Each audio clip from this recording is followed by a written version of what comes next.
Ramjack, the foundation repair experts.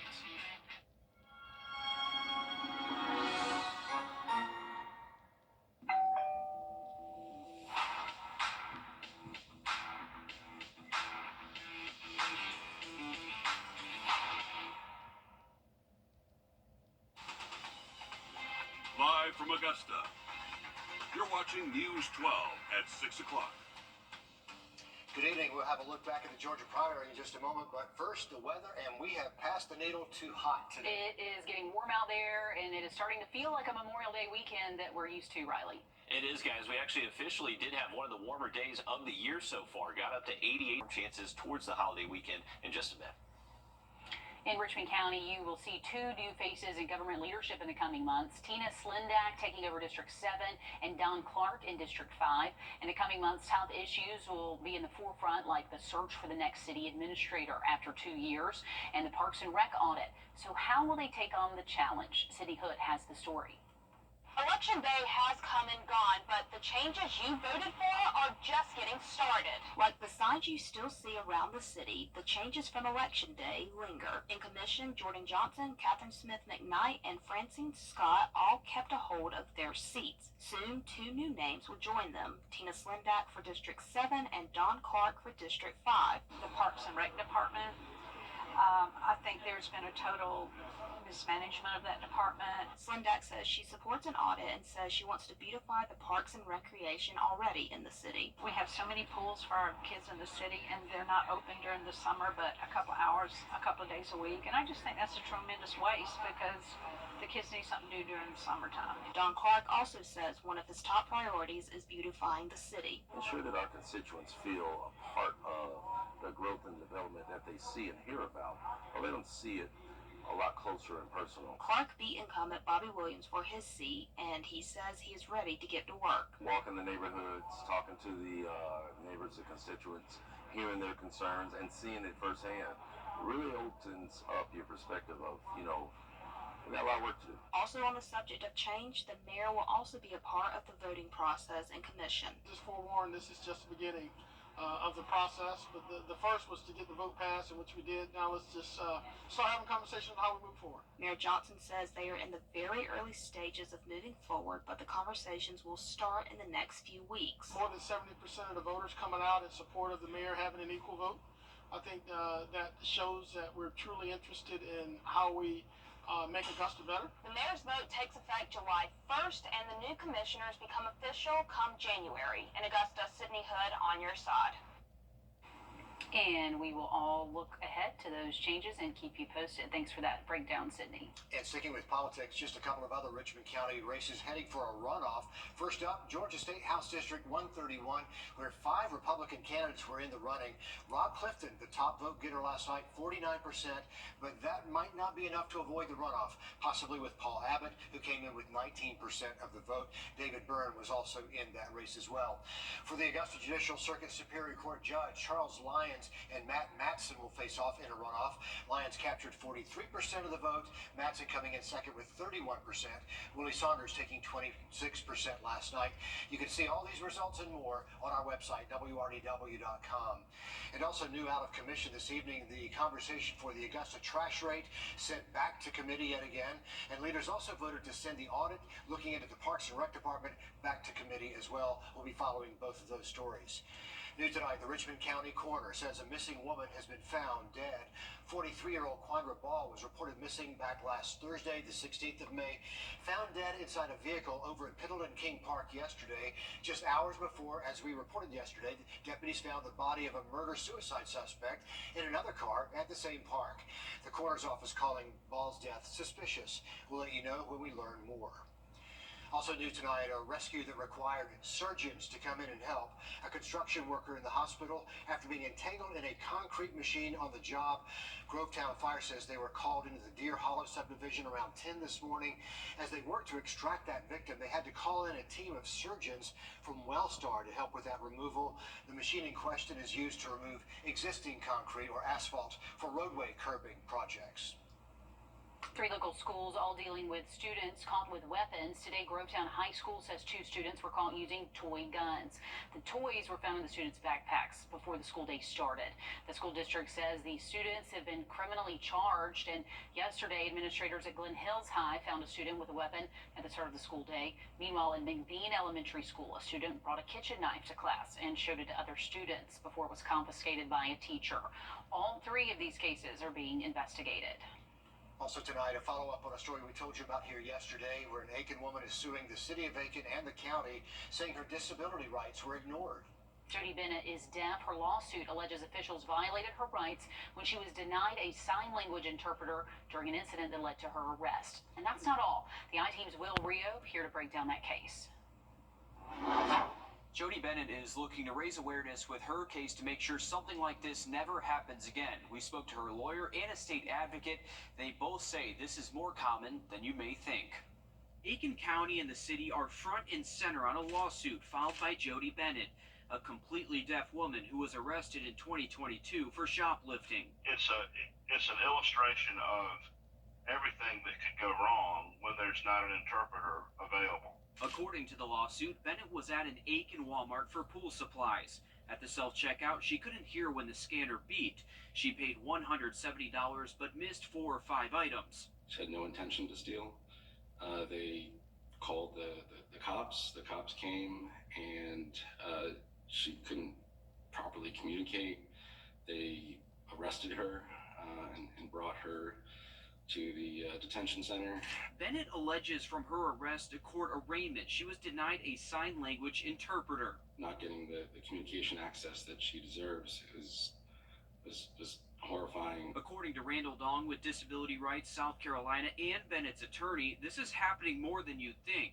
I would say a majority of government entities are not in compliance and have these things set up so that they can be prepared when they encounter people who are deaf. Live court interpreters have special certifications and have to be paid by the court, but Dong says there's always someone who can interpret with an online service. There's really never an excuse not to have some sort of interpretation. Now, live interpreters are best, but there has to be some kind of interpretation service. Bennett and her attorney are looking for change, so no one goes through what she did. It's really important that this be a learning experience, and change and awareness is always number 1. In Aiken County, Wrdw on your side. Some good news with all of this. Just last year, the South Carolina Supreme Court enhanced the South Carolina Judicial Branch's court interpreting services. The goal is to increase pay and accessibility to people who need them. All right, thanks for that, Will. Back to election news. Who will be the next man in charge of the Richmond County Sheriff's Office? With a race too close to call, 2 candidates are heading to a runoff. So will Richard Roundtree be able to keep his seat, or will Gino Brantley become the sheriff? Big question to decide. Last night, Sheriff Roundtree had 49% of the vote compared to 28% for Brantley, but to win the primary, the candidate needs 50% plus 1 vote. He was not quite there.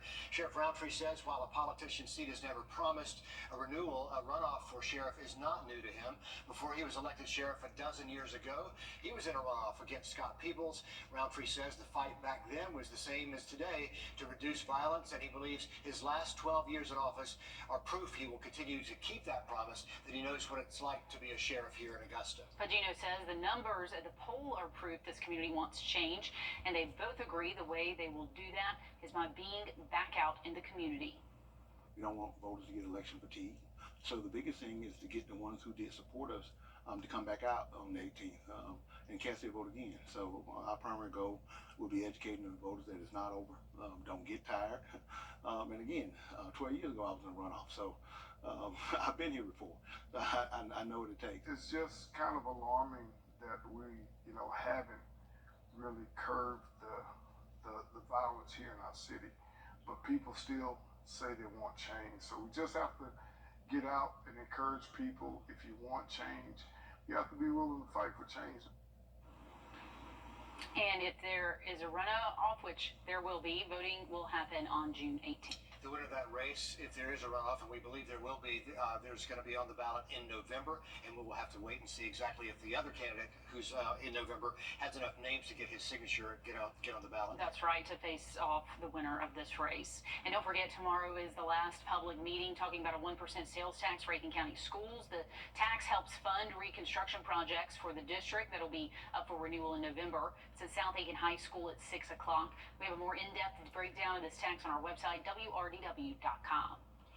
As the world of AI continues to grow, one expo is getting people up to speed and giving them real-time experience before they take on the job. We have these stories and more next. And we are expecting our first real taste of summer to show up over the next couple of afternoons, and especially by our Memorial Day Monday. We'll have that full forecast next. Time and Temp, brought to you by your First Alert weather team. Join us right here. It is officially graduation season. Tonight, we are live at the James Brown Arena for the Butler High School graduation. Earlier in the day at 3 o'clock, Hepzibah High School seniors walked the stage. The place is full of proud family and parents and the graduates there seated in front. While the families and students celebrate, if you're driving around the area, do expect to see extra traffic there around the JBA. Also, more traffic tonight around Evans Town Center Park for Greenbrier's graduation ceremonies. Those kick off at 6:30, but once again, congratulations to the class of 24. This is an exciting time of year. Yes, the world is your oyster. Riley? Yeah, guys, and luckily great weather out there. If anyone's going to be heading out and getting a bite to eat after graduation ceremony or anything, we're expecting dry weather. Just going to be a little bit hot out there. We actually did get close to 90, expecting hot highs in the 90s Monday, but a brief cool down does show up next Tuesday and Wednesday. All right, thanks, Riley. As the world of AI continues to grow, there are new opportunities right here at home for anyone looking for a career in the industry. Taylor Martin stopped by the Georgia AIM Expo, where they're spotlighting the importance of understanding AI. Georgia Artificial Intelligence in Manufacturing is a statewide program focused on educating and employing the AI in manufacturing workforce. Also focused on underrepresented and underserved communities, women, minority, veterans, people without a college degree, people who want to get into the workforce, learn new skills, get a really, really good paying job, start a career. At their first ever expo, they're partnered with multiple different organizations dedicated to the same mission. We're exposing this to minority communities, specifically black communities all over the state of Georgia, because of the fact that when you look at manufacturing owners and companies, we're not represented in that space as well as we should be. Creating exposure through demonstrations using AI-driven software like 3D printing and virtual reality. Well, I think a lot of people, when they hear AI, they think it's going to take over the world and people are going to lose jobs. Really what we're hoping to show people is we're going to grow with it. It's not going to grow without us, and showing them how they can kind of play into that. Starting the learning process from a young age. We train girls in the areas of computer programming, of course, cybersecurity, artificial intelligence, digital safety, robotics, drone technology, and other STEM-related areas as well. And keeping people up to speed as AI and technology continues to grow. Reporting in Augusta, Taylor Martin, on your side. And they plan to host that expo every year. Got to embrace it, got to use it for good. That's right. We got to channel it and make sure it doesn't take over. Got to hop on board. That's right. Okay, back-to-back state champion Harlem baseball team. They have cracked the top 10 in the national rankings. Dan breaks down the numbers of the Bulldogs' legendary season all ahead tonight in sports. First Alert Radar, powered by Jim Hudson Automotive Group. On your sideline. By winning back-to-back state championships, the Harlem baseball team is getting a lot of attention, not only from people around the CSRA, but by high school baseball experts around the country. The Bulldogs have been nationally ranked all year long, but after winning their second straight state title, they cracked the top 10 on Max Prep's national rankings, coming in at number 9. Harlem has an overall record of 73-2 over the past 2 seasons, with 2 state championships to show for it. This is the man, the myth, the legend, Jimmy Lewis's 7th state title as Harlem's head coach and the 9th state championship in the history of Harlem's baseball program. After winning state last week, Coach Lewis told our Alyssa Lyons, quote, "This is probably the greatest baseball team in Harlem's history." And as you can see, the Dogs have the numbers to back that statement up. Most of, if not all, of our high school spring sports are wrapping up for the season, which means it's time to turn our attention towards the fall and football season in particular. The North Augusta spring game is in action as we speak. Head coach Richard Bush will tell us all about his new swarm of Yellow Jackets tonight at 11. All right, thanks, Dan. A new grocery store expanding food access in Augusta. The Kroger at Eisenhower Crossing is now open for business. This is right near Gate 1 at Fort Gordon, and if you live in that area, you want to swing by, you might notice a mural as well when you get near that Kroger. It came from a local artist, Karen Hyde, who said she wanted the artwork to capture some of the spirit of Augusta. And in the last hour, we're learning the restaurant downtown, Noble Jones, will no longer be serving up its southern dishes to the public. In this social media post today, the restaurant posting a picture saying this will be the last day, coming up Saturday due to staffing and traffic issues. They say it's not a goodbye because the restaurant will still operate, offering private events and catering services as well. Just a great spot over there. Hate to see them closing their doors as a restaurant. I know, great food over there, and hopefully they can continue to stay open there with their catering business. We do have a Memorial Day holiday heading our way next Monday, and it looks like there's going to be the opportunity for some storms. Have another quick look at the 7-day just after the break. FeedingAmerica.org. Coming up on the CBS Evening News, the science behind a phenomenon that hasn't happened in centuries until now. Our Eye on America looks at the incoming invasion of the cicadas and why the bugs are bringing people together. That and more headlines tonight on the CBS Evening News. Well, our periodical cicadas are actually coming to an end. I'm sure y'all have noticed that. You just don't hear them quite as loud as what they were a couple weeks ago, but we are seeing our annual cicadas going to come out here the next month or so. Looking great for baseball tonight, 7:05 first pitch. Not much rain or forecast for tomorrow, but watch out for storms as we get closer towards the weekend. Will do. We are live at the top of the hour over on 26 News. Then we have more news coming up tonight at 11. We'll see you then.